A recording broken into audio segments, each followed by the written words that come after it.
Is it worth the risk to keep on going? Sure, to win. I mean, that's what we've always done. The money's never been a factor. We raced when we didn't have any. He was called the Intimidator for a reason. With 76 wins, millions in prize money, and a legacy carved into the asphalt of Daytona, Dale Earnhardt Sr. was more than just a driver. He was a symbol of fearless control, unshakable grit, and Southern motorsport royalty. But on February 18, 2001, all of that ended in a single, jarring moment. What looked like just another bump in the final lap turned out to be the crash that silenced a legend and shook NASCAR to its core. What followed was heartbreaking. The final lap, what really happened at Daytona, he had been here before. Same track, same roar of the crowd, same tight turns at terrifying speed. Daytona was Dale Earnhardt's cathedral. He knew every inch of its high banks and long straights. He had dominated it, bled on it, and raised trophies above its finish line. And on that February afternoon, he was not leading the race, but he was doing something just as important. He was protecting it.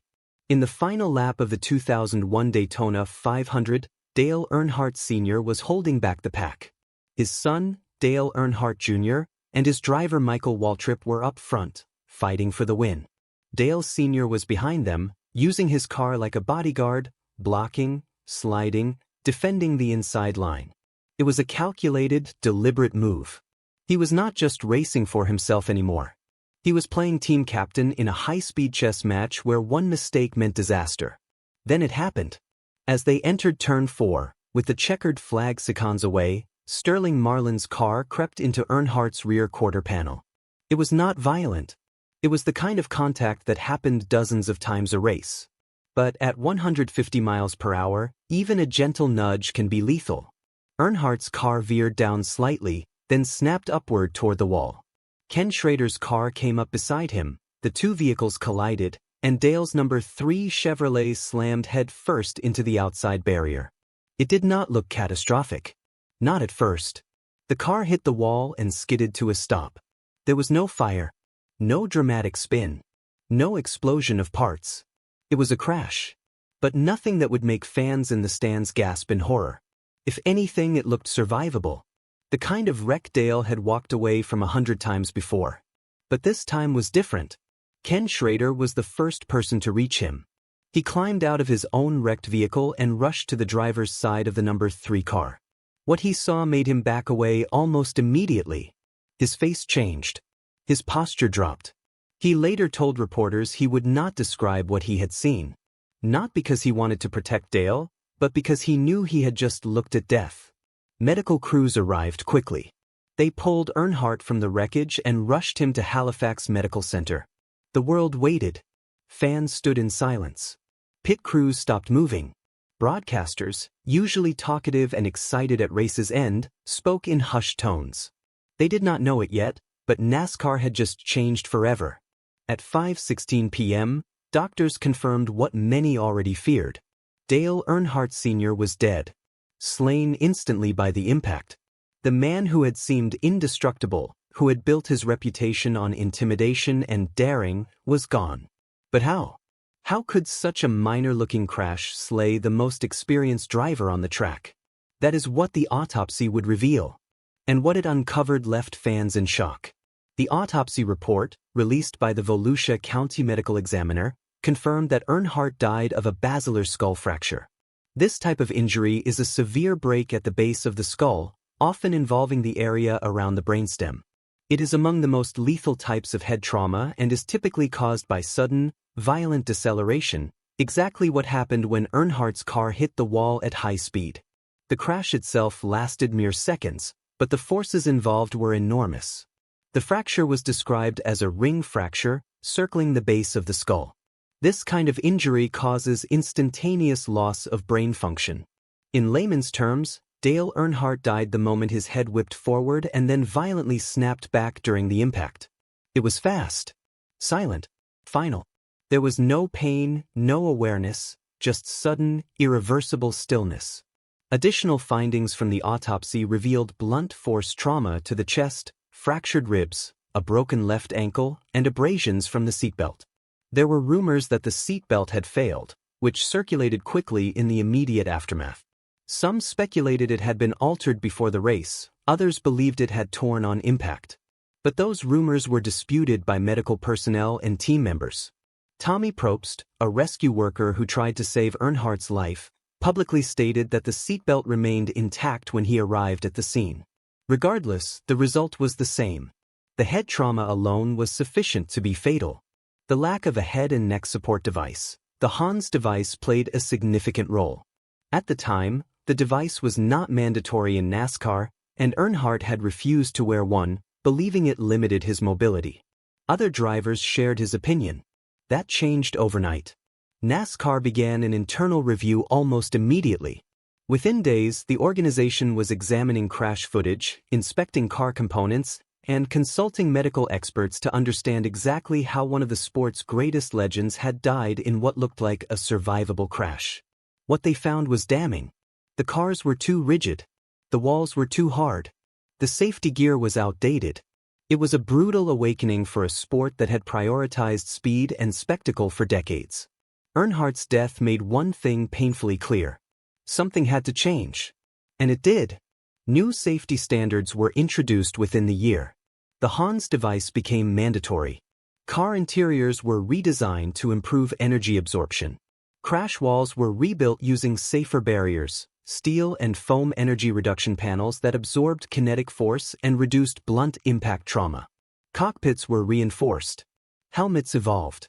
Even the seats were upgraded to cradle the driver's head and shoulders more securely. Dale Earnhardt's death did not just mark the end of an era. It sparked the beginning of a revolution. And while nothing could bring him back, every driver who has walked away from a crash since owes a debt to the legacy he left behind, not just on the track, but in the pages of an autopsy report that rewrote the rulebook. As news of his passing spread, tributes poured in from around the globe. Fans wept openly at Daytona. Fellow racers wore black armbands. His iconic number 3 car became a symbol of loss and respect. There were no more questions about his toughness, no more doubts about his commitment. The man who once said he would rather die in a race car than fade away quietly had done exactly that. And in doing so, he left behind a blueprint that might just have saved hundreds of lives since. But for those who were there that day, especially his son, Dale Earnhardt Jr., the pain was not philosophical. It was personal. Watching your father die in front of you at 200 miles per hour is not something you ever forget. For Jr., the grief turned into motivation. He carried the Earnhardt name into a new generation of racing, winning races, earning the title of most popular driver year after year, and advocating for safer racing conditions along the way. There is something haunting about the way Dale Earnhardt died. Not because it was dramatic, but because it was quiet, sudden, almost invisible to the untrained eye. No smoke, no flames, just a man who had been through everything the sport could throw at him, undone by a single, perfect storm of physics and fate. And maybe that is why the world remembers it so clearly. Because if it can happen to him, it can happen to anyone. How one death reshaped an entire sport. The moment Dale Earnhardt Sr.'s death was confirmed, something shifted in the culture of NASCAR. It was not just mourning. It was reckoning. For decades, the sport had walked a razor-thin line between thrilling spectacle and mortal danger. Accidents were expected. Crashes were part of the entertainment. But the death of the Intimidator was different. It was not just the loss of a legend. It was a call to arms. Within hours, NASCAR executives launched a full internal investigation. Every frame of race footage was rewatched. Every mechanical component of Earnhardt's number 3 Chevrolet was examined. Medical records, car telemetry, even seatbelt fragments were scrutinized. Nothing was off-limits. There was a growing realization that if Earnhardt could die in what appeared to be a moderate crash, then something fundamental was broken.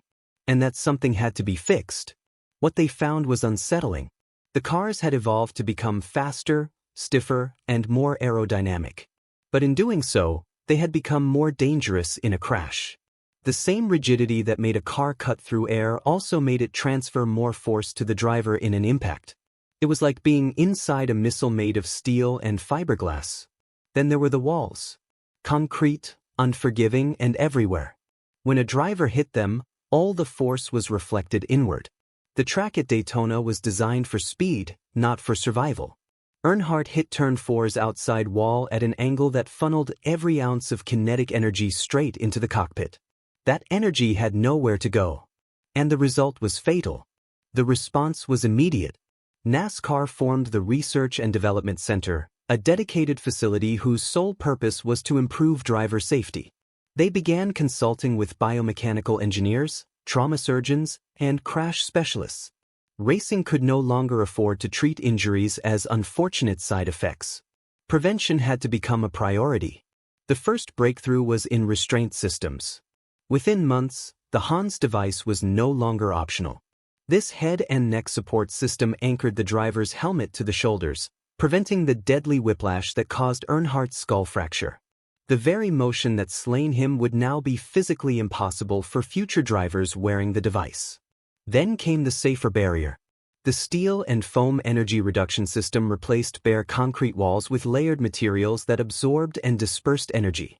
Developed by engineers at the University of Nebraska, these barriers acted like shock absorbers, reducing crash forces by up to 70%. They were first installed at Indianapolis, then quickly spread across every major NASCAR venue. The cars themselves underwent radical change.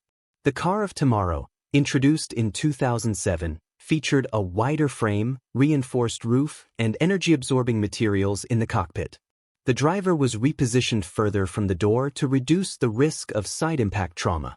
Roof flaps were redesigned. Roll cages were upgraded. Every inch of the vehicle was reimagined with one question in mind. How do we keep the next Dale Earnhardt from dying? Public reaction was mixed. Longtime fans feared the sport would become over-regulated, too sanitized, too slow. Some even accused NASCAR of exploiting Earnhardt's death to justify commercial redesigns. But most understood what was at stake. The loss of one of the greatest drivers of all time could not be for nothing. If Dale Earnhardt had to die, then the least the sport could do was learn from it. Drivers embraced the changes. Some reluctantly at first. Many had resisted the Hans device, complaining it was uncomfortable or restrictive. But after seeing what happened on that February afternoon, resistance vanished. No one wanted to be the next autopsy report.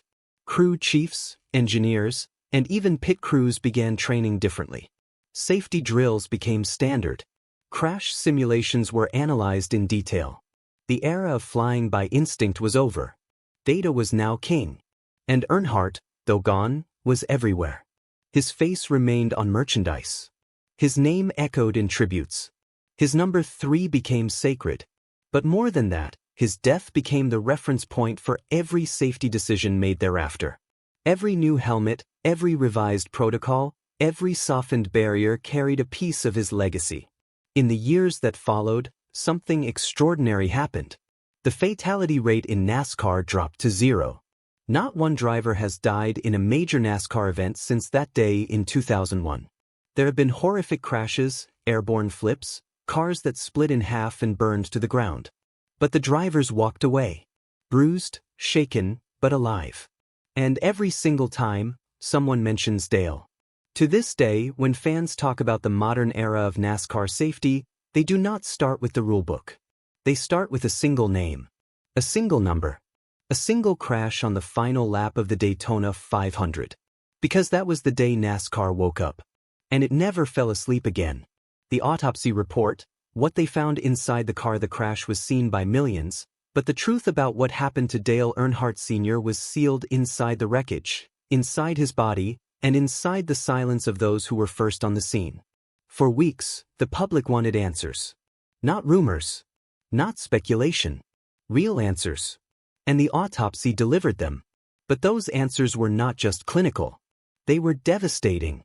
The official autopsy was performed at the Volusia County Medical Examiner's office, not far from Daytona. The findings were clear and swift. Dale Earnhardt died instantly from a fatal basilar skull fracture, the kind of injury that almost no one survives. What the report described was not a freak accident. It was a perfect storm of mechanical physics and human vulnerability. The ring fracture at the base of his skull occurred the moment his head violently snapped forward then backward after the impact with the wall. There was no helmet or seat that could stop that without a head restraint device. And Earnhardt was not wearing one. But the skull was not the only injury.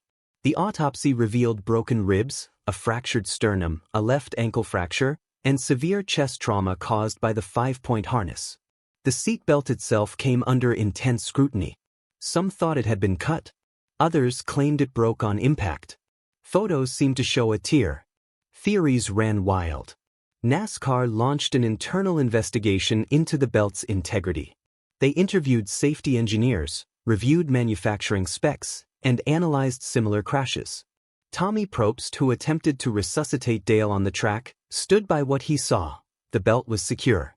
But others, including Richard Childress Racing team members, said the belt had sheared clean through. It was a mystery that added to the pain. Even the position of Earnhardt's seat came into question. Some speculated it was mounted too low, too reclined. Was it a comfort choice? A visibility preference? Or a mistake that made a lethal injury more likely? The investigation could not say definitively, but it raised an uncomfortable truth. Even the smallest detail can decide the difference between survival and tragedy.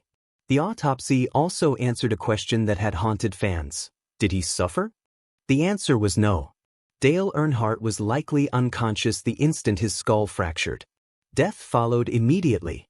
There was no pain, no struggle, just silence.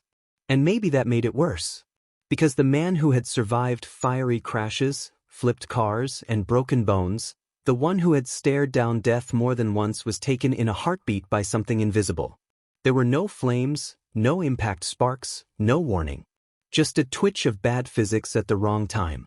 But if you think the report gave NASCAR closure, you would be wrong. It did the opposite. It opened doors. It demanded reform.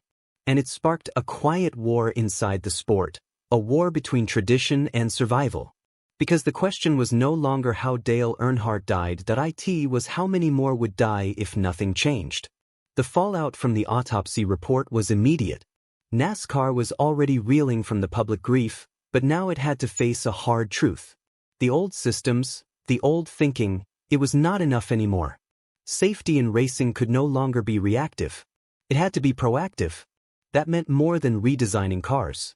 It meant changing culture. For years, many drivers had resisted safety innovations. The Hans device, introduced in the 1990s, was mocked by some in the paddock. Drivers felt it restricted their ability to turn their heads. Others said it made them feel claustrophobic in the cockpit. Dale Earnhardt himself was one of its most vocal critics. He believed racing was supposed to be dangerous, that safety innovations should not come at the cost of performance or freedom. That belief was shattered the moment the autopsy findings were made public. Within weeks, top drivers began wearing the Hans device in every race. Within a year, it was mandatory. It is not hard to trace that shift directly to the sight of Dale Earnhardt's black number 3 car hitting the wall, and to the cold, clinical conclusions of the medical report that followed. NASCAR also released a detailed investigation called the Earnhardt Report, a 300-page document filled with crash data, forensic analysis, seatbelt tests, and high-speed footage from every angle. It confirmed that the forces involved in the crash were well within the threshold of survivability if the right safety equipment had been in place. The skull fracture could have been prevented. That realization stunned everyone. Because if Dale Earnhardt could die in a crash that looked so routine, it meant no one was safe. Every racer on the grid suddenly saw themselves in that cockpit. And every team owner started wondering if their cars might become the next national headline. The report led to the development of what became known as the car of tomorrow, a safer, more stable, more crash-resistant design that NASCAR introduced in 2007. But even before that, smaller changes began to appear. Seat mounting angles, cockpit padding, crash data recorders, new regulations about how harnesses should be worn and maintained, and most importantly, the development of safer barriers at all tracks. And yet, as the industry evolved, the conspiracy theories refused to die. Some fans claimed the autopsy report had been altered. Others believed NASCAR had covered up certain elements to protect itself from liability. There were even suggestions that Earnhardt had already suffered a neck injury prior to the race that made him more vulnerable. None of these claims were ever supported by evidence, but they spoke to the deep emotional impact of the loss. People did not just want closure. They wanted answers. And sometimes, the truth that a seatbelt tore or a helmet was not enough felt too simple. Too cruel. In the years since, the autopsy has been revisited countless times. Every anniversary, every big crash, every close call brings it back into public conversation. Medical professionals have praised the transparency with which NASCAR addressed the findings. Safety experts continue to use Earnhardt's crash as a teaching tool. And current drivers credit that moment with saving their lives. The black box data from Dale's car showed something chilling. He never had time to react. His steering wheel barely moved. His feet never touched the brake. The crash was over before he even knew it was happening. And perhaps that is why it haunts so many to this day. Because for all the skill in the world, for all the experience, for all the bravado that made him the Intimidator, Dale Earnhardt was not immune to physics. He was human. He was mortal. And the crash did not care about his legacy. But the world did. And what followed turned one final impact into a lifetime of lessons. Even as the shock began to fade, the reality remained. NASCAR had to rebuild trust, not only with drivers but with the fans. Transparency became essential. The governing body began releasing more data after serious crashes, explaining the mechanical forces at play and the protective measures that helped drivers survive. These changes were not about publicity. They were about education. Dale's death also opened a dialogue with other racing series around the world. Formula One, IndyCar, and even the World Endurance Championship began exchanging safety research more openly with NASCAR than ever before. What ended Dale Earnhardt could end anyone, regardless of the badge on the front of the car. And so, motorsport began to move forward as a collective, not as isolated kingdoms. One overlooked aspect of the autopsy fallout was the mental health of drivers. For years, drivers had been trained to suppress fear, to act invincible, to never show weakness. But in the aftermath of Earnhardt's death, the paddock changed. Drivers began to speak more openly about risk, about the fear of leaving families behind, about the pressure to keep racing after witnessing tragedy up close. Counseling was offered to teams. Grief support was extended to the Earnhardt family and others affected by the event. NASCAR had always been a family-driven sport. Now it was becoming a sport that acknowledged the emotional cost of what it asked its athletes to endure. And then there was the fan base. For millions, Dale Earnhardt was more than a driver. He was a symbol of toughness, pride, and no-nonsense determination. His death felt personal, like losing a friend you had never met. That kind of loss did not disappear overnight, but it did evolve. Fans began to channel their grief into action. Safety petitions circulated. Online forums buzzed with technical discussions about how future deaths could be prevented. For perhaps the first time in NASCAR history, safety became a public conversation. The black number 3 on a white background became a symbol. It was not just about remembrance. It was about progress. And every time a driver walks away from a crash, every time a fan sees a mangled car roll into the pit with the driver unharmed, they remember that it took one man's life to build that outcome. The autopsy was not the end of Dale Earnhardt's story. It was the pivot point. It turned tragedy into change. The legacy Dale Earnhardt's death was not just the end of a driver's story. It was the beginning of a legacy that would reach far beyond his 7 championships and 76 career wins. What happened on February 18, 2001, would ripple through racing history, transforming how safety was understood, how drivers were protected, and how the sport remembered its fallen heroes. In the days that followed the crash, fans came in droves to Daytona International Speedway. Some brought flowers. Others left handwritten letters. Many stood silently at Turn 4, staring at the wall that had ended a legend. It became sacred ground. An impromptu memorial, covered with tributes from every corner of the country. But while the mourning was public, much of the aftermath played out behind closed doors. NASCAR was undergoing the biggest safety overhaul in its history, and Dale Earnhardt's name was behind every blueprint. His crash test data became a benchmark. His autopsy became a case study. His driving seat, his helmet, even the angle of his neck at impact, All of it became data points in a campaign to make sure it never happened again. And his family carried the weight of that transformation. Dale Earnhardt Jr. returned to the track, racing not just for victory but for legacy. He became the face of the sport's next generation, earning respect not just for his skill but for the way he carried his father's memory. Fans voted him NASCAR's most popular driver for 15 straight years. He won races, built his own team, and continued the Earnhardt legacy without ever trying to replace what had been lost. Then there was Teresa Earnhardt, Dale's widow, who managed Dale Earnhardt Incorporated through both praise and controversy. Some applauded her for protecting the brand. Others criticized her decisions. But no one doubted that she had been part of building the empire that Earnhardt left behind. And the number 3? It was retired for more than a decade. No one touched it. No one asked to. It became untouchable but not officially banned, but respected as a number that belonged to one man and one man only. When it finally returned to the track, it was with Austin Dillon, the grandson of Richard Childress. And even then, it came with the blessing of Dale Jr. But beyond numbers and tributes, the true legacy was measured in lives saved. Drivers walked away from crashes that would have been fatal in Earnhardt's era. Ryan Newman's terrifying wreck at Daytona in 2020 was a direct example. His car flipped, hit the wall, burst into flames, and yet he survived. Because the car absorbed the impact. Because the barrier gave way. Because the seat, the harness, the helmet, the Hans device, all of it had been redesigned after 2001. Dale Earnhardt's death rewrote the rules of survival in NASCAR. And not just in NASCAR.